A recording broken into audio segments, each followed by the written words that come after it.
मथा-मथि 2.5 बोसोर दिनै बेवहाय ब्रह्म मोनसे थानसालिनि बाउन्डारि वाल बिथांमोना लुफुंदों आं जास्ट नायनो थाखाय लेंदों बे हिसाबै बेखेवनोबो आं बेखेवदों आरो बेवहाय आरोबाव जोंहा बे जि लांदांफारा दङ दा बेवहाय जोङो आरोबाव 5 लाख थाखा हरगोन जाहाथे बिथांमोना थानसालिखौ मोजाङै लांदां सुबुरि बेवहाय मोजाङै लुनानै लानो हायो बेखौ आङो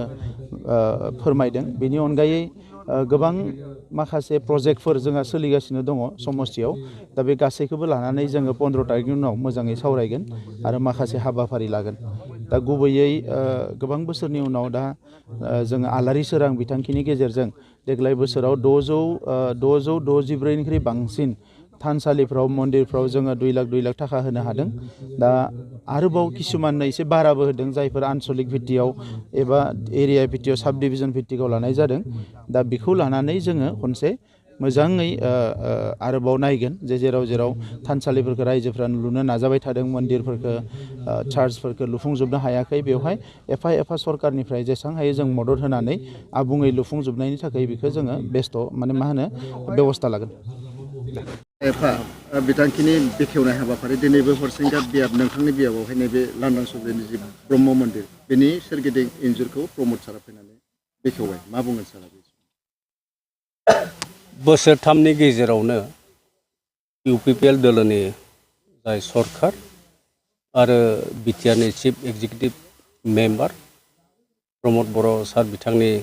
दैदेननायाव बिटिआरआव गासैबो जायगायावबो डेभेलपमेन्ट एक्टिभिटिसफ्रा जागासिनो दं जोङो नुदों आरो रायजो राजा बिथांमोनानो बिनिनो साखि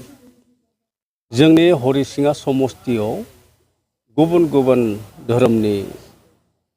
मावखुलिफोर बहाय दं जोंनि हरिसिङा समस्तिनि सिङाव ख्रिस्टियानफोरनिबो जे मावखुलि हेडक्वार्टार बेनो जोंनि हरिसिङायाव दं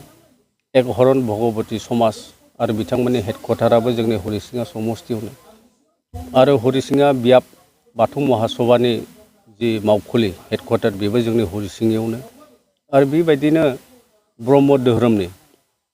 जे माने मावखुलि आरो बेबो जोंनि हरिसिङा समस्तियावनो दा बेखौ जुदि नायोब्ला रिलिजियास अनुस्थानफोर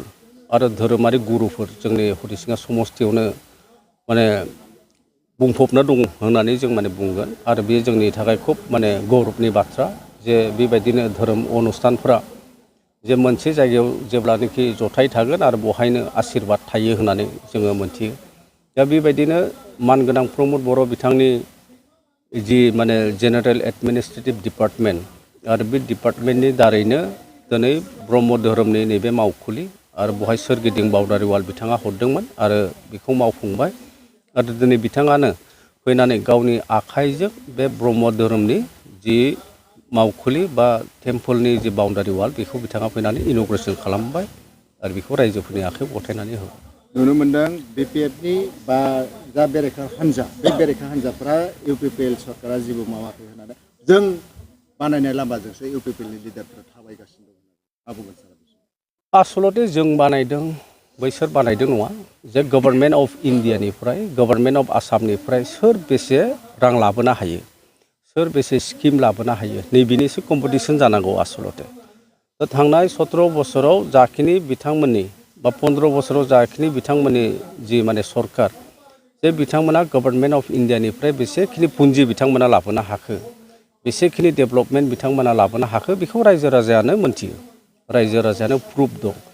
दा बिथांमोननि 15 बोसोर आरो प्रमद बर' बिथांनि दैदेननाय जि इउपिपिएल गभर्नमेन्ट बिनि 3 बोसोर दा बिनि डिफारेन्सखौ जेब्ला जोङो नुनो मोनगोन जे 3 बोसोरावनो बहुतखिनि गभर्नमेन्ट अफ इन्डियानिफ्राय माने स्किम गभर्नमेन्ट अफ आसामनिफ्राय दिनै गुड उइल मिशन प्रजेक्टफोरा आवगायनि दिनाव गैयामोन दा गुड उइल मिशन प्रजेक्टनि दारै बहुद लामा दालां बेबायदि बानायनो हादों जायफोरखौनोखि आवगायनि सरकारा माब्लाबाबो हायाखैमोन बिथांमोना एसअपिडि स्टेट अन माने एसअपिडि फान्डनि दारैल'सो बेफोरखौ मावनायमोन आरो गेजेर गेजेर मालाबा जुदि बिथांमोना मोन्दोंब्ला पेकेज मोन्दों आरो बेजोंनो माने हाजोबाखसै जोंहाथ' दा पेकेज फैनो गोनां दंबावो 3 बोसोरावथ' जोङो गभर्नमेन्ट अफ आसाम बा गभर्नमेन्ट अफ इन्डियानिफ्राय पेकेजजों जाखिनि डेभेलपमेन्ट खामानि मावदों बियो पेकेजनि दारै जायाखै बियो एक्सट्रा मोनसे स्पेसियेल इनिसियेटिभ आरो इनसेन्टिभनि दारै बे जिनिसफ्रा माने जागासिनो दं डेभेलपमेन्टआ पेकेजआ जोंहा माने नेक्स्ट इयारनिफ्रायसो स्टार्ट जागोन आरो बेजों लोगोसे जोङो मोनथियो दे प्रमद बर' बिथाङा गभर्नमेन्ट अफ इन्डियानिफ्राय 4,000 crore बेबायदि बिथाङा माने अनुदान मोनगोन अनारेबल हम मिनिस्टार अमित शाहनि माने मा होनना बुङो अफिसनिफ्राय दा बे 4,000 crore जेब्ला नेक्स्ट इयार जेब्ला फैगोन आरो बेबायदिब्ला जोंनि ओनसोलाव माने अनेक डेभेलपमेन्ट जागोनखौ जों नुनो मोन्दों गामि ओनसोलफ्राव बेबायदि लामा गाज्रिफोर माने थानाय नंला प्रत्येकटा गामियानो जायखिजाया अनसुंथाइ माने मोननो हानायनि बेबस्थाखौ जों नुहुरदों। बिथाङा फैनानै लाख रांनिबो मोनदों बेथ' जोंनि कारने खुब माने मोजां बाथ्रा बिथाङा बाउन्डारि वालजों लोगोसे आरो गावनि खुगाजोंनो गावनो खुब गोसो मोजां गोसो माने गोथारजों बिथाङा नैबे समाजाव आरोबाव बिथांमोननि एकाउन्ट्सआवनो 5 लाख रां बिथाङा सोना हरगोन होनना बुंदों आलारि सोरां बिथांखिनि दारै दा बे आलारि सोरां बिथांखि जिथुनिखि मिशन लादों बेबो खुब माने गनायजाथावना आरो रायजो राजा बिथांमोना बे स्किमखौ पार्टिकुलारलि खुब माने अनसायदों आरो मोजां मोनदों आरो बेखौ माने आनादार नेक्स्ट इयार आरो नेक्स्ट बेबायदिनो जों जुदि होबाय थानो हायोब्ला प्रत्येकटा मन्दिर प्रत्येकटा नामघर प्रत्येकटा बाथौ थानसालि प्रत्येकटा धोरोम माने आफाद दिनै ख्रिस्टियानानो जा बा जायखिजाया धोरोमानो जा गासैबो मोनजोबगोन बे माने जिथुनिखि अनसुंथाइ आलारि सोरांनि दारै दा बे खुब मोजां माने मोनसे मा होनना बुङो मिशन लादों आरो मिशन आरो भिजन मद प्रग्रामाव जेब्ला सोरबा लिडारा आगान सुरगोन आखाइ होगोन आरो बेबायदिनो माने देरहासार जालांगोन जों बेखौ नुनो मोनो।